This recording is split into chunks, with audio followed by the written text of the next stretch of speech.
Hey folks, Mark Johnson. Brand new Pixelbuds here. These are just my impressions on it. You could call it a review, but nonetheless, I've had these for quite a while and I just started using them recently.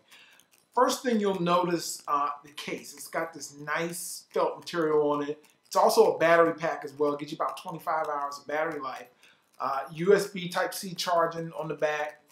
It comes with that in the box as well. Uniquely, what makes them very interesting is that when you open them up, you see that little LED there. There's also a button there to hold it down to to pair it to your device. It also will support instant pairing, so to speak, very similar to like the AirPods work or any of the Apple devices that have the W1 chip. These work similar, but it only works with Pixel phones right now. And then another thing about this case, when you pull these out, of course there is a cord here, and then in the case there are some contacts. I don't know if I can get a good picture of that in the camera, but there's two little metal contacts in here that charges these back up when you place them in. And all in all, it works pretty well. You do have to wrap them around a certain kind of way.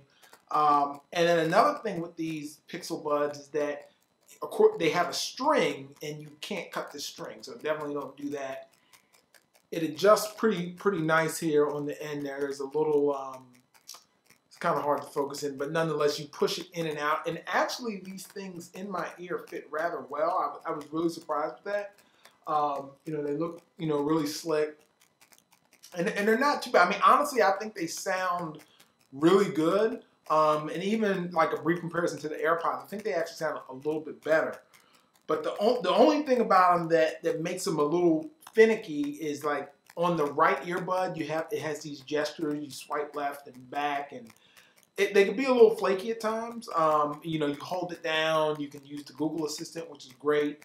But I put it to you this way: if you've got a Pixel phone, if you got a Pixel first gen, or you got a Pixel 2 or Pixel 2 XL, these are great. I mean, I think they're nice in that aspect. And then the Bluetooth aspect, you can pair this with other devices. So I tried it with the Pixel Book.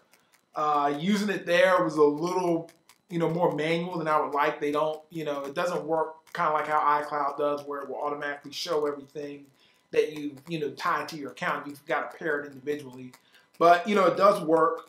But the ultimate kicker is the price. $159 for these, and the big selling point, which Google really chatted about, is the translate mode. Now, honestly, I haven't had a chance to try it yet. Hopefully I'll get to try it soon. But you can do some translations. I've heard mixed reports on that. Sometimes I've heard it's not that great. Sometimes I've heard it's better than expected.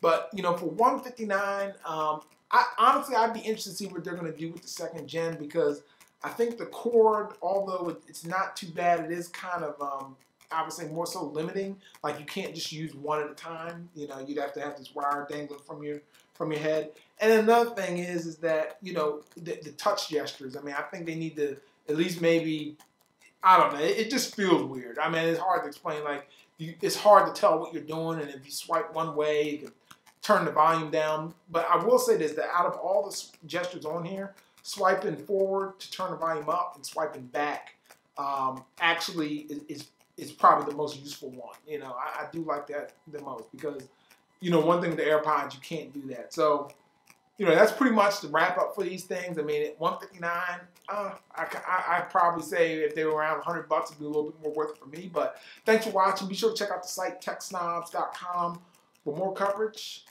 Take care.